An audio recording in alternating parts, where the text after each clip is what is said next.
collapse of quality in American public education is no secret, and the causes are legion.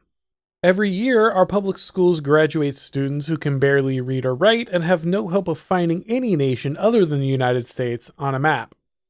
Some of the factors involved in this degradation are beyond the control of the school system, but many are the result of deliberate policy choices implemented by administrators. Due to a flurry of reporting and an overwhelming volume of video evidence, parents are increasingly aware of the nefarious racial and gender ideology now being taught in classrooms. But most parents are not aware that woke ideology has deeply impacted the discipline structure in public schools as well. A failed prison policy known as restorative justice has now become the standard discipline model in many American schools, even in deeply conservative states, and students are paying the price. Restorative justice began as a movement in the 1970s to offer a therapeutic alternative to incarceration.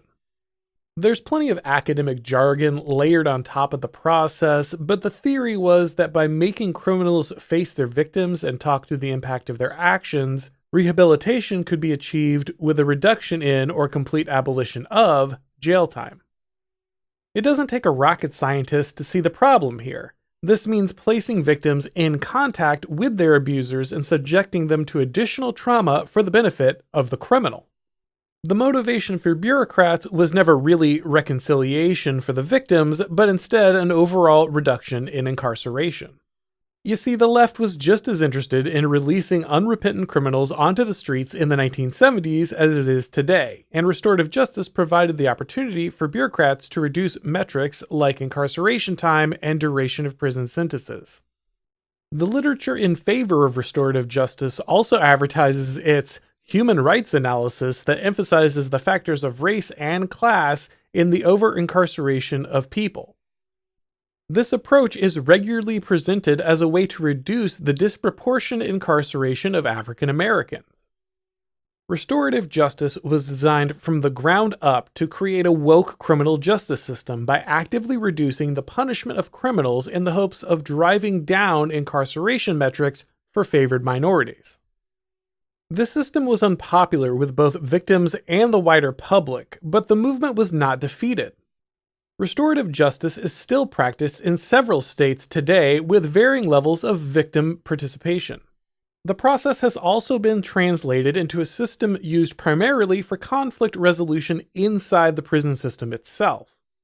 Inmates who have wronged each other talk through their disagreements, confronting one another in a therapeutic environment in lieu of traditional corrective punishment. It's this incarnation of restorative justice that has been brought into the public education system. As insane as it might seem, the government treats schools as prisons for children and applies the same model of conflict resolution in both institutions. School administrators, like almost every bureaucratic manager in the modern world, are driven by metrics. The funding for schools and the bonuses awarded to their administrators are based on test scores, graduation rates, and number of disciplinary actions. Suspensions are bad for metrics, not only because they drive up the number of disciplinary actions, but because students of color tend to accrue them in disproportionate numbers. Every administrator wants to reduce their disciplinary metrics and is aware that reducing those numbers among minority students in particular is desirable. The advocates for restorative justice champion its ability to do both while stressing its origins in indigenous paradigms. As you might imagine, equity and inclusion are prioritized, and discipline is made a dirty word. Adherence to woke doctrine becomes the central purpose of conflict resolution, and punishment is treated like a backward and outdated notion. When a student misbehaves and disrupts class, especially if that disruption comes as the result of conflict with another student, they're not punished, but instead placed in a therapeutic session. The student talks through their feelings with the child or teacher that they were in conflict with. In theory, the student is made to confront their negative actions, understand the consequences of those actions for those around them, and ask forgiveness from the affected parties. This allows the student to return to class having learned the error of their ways without traditional punishment. In practice, this very rarely happens, and the student immediately resumes disruptive behavior upon returning to the classroom. Restorative justice, like most progressive ideology, fails due to a flawed understanding of human nature. We all make mistakes, and understanding the impact that our actions have on others can be an important step. But it isn't sufficient. In our fallen and tragic state, humans willingly act to harm others, even when they understand the negative outcomes those actions produce. For some, the simple realization that they're causing others pain will be sufficient. But let's be honest, often the causing of the pain was the entire point. Many adults are more than happy to cause willful harm to others, and children are still forming their social and moral understanding of the world and don't have rational control over their more destructive impulses.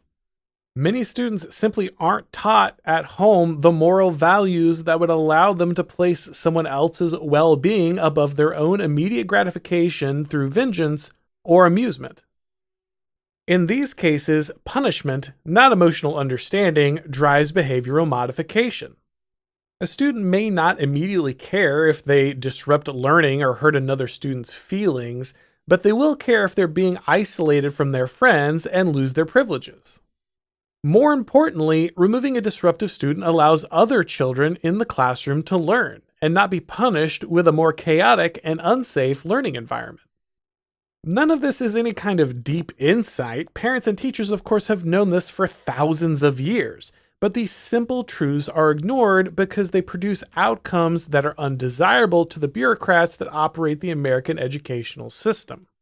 Many states, like Florida, have realized the danger of woke doctrine and taken action to ban the teaching of critical race theory and gender ideology. But restorative justice has flown under the radar and allowed woke ideology to become the foundation of disciplinary action for school districts in Florida and other conservative states across the country. That a failed model of prison discipline made its way into American schools in the first place should say it all, but the incentives that drove its adoption are rather nefarious. Administrators know that disciplinary actions need to go down if they're going to receive raises and promotions. Simply put, restorative justice allows school administrators to hide the problem, pretending that a brief therapeutic session has resolved a much deeper issue and manipulate statistics in their favor. Bullied children are forced to pretend that their aggressor has made amends so the offending student can be placed immediately back into the class without consequences. Principals are also aware that the disproportionate suspension of students of color will be seen as racial bias by the school administration, not a failure of the individual students, and value the ability of restorative justice to reduce that metric as well. Parents and conservative education advocates have led a grassroots movement to remove the teaching of woke ideology from the classroom, but they didn't understand how deep the rot had spread. Wokeness is so ingrained in public education that it's shaped even the most basic disciplinary actions in conservative school districts.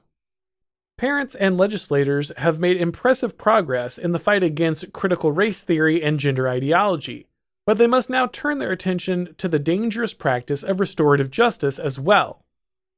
Students deserve a classroom where they're allowed to learn, and restorative justice seeks to rob them of that environment in the name of woke politics and corrupt school administration. Thanks for watching, guys. If you enjoyed this video, go ahead and click like, and if you haven't subscribed yet, now is a great time to do so. If you'd like to get these broadcasts as podcasts, make sure that you go ahead and subscribe to the Auron McIntyre podcast on any of your favorite platforms. And when you do, please make sure to go ahead and leave a rating or review. That really helps with all the algorithm magic. If you'd like to watch these on Rumble or Odyssey, if you'd like to go ahead and follow me on Substack or Twitter or Gab, the links to do all of that are down below in the description. And of course, you can catch everything over on Blaze TV. Thanks for watching, guys, and as always, I'll talk to you next time.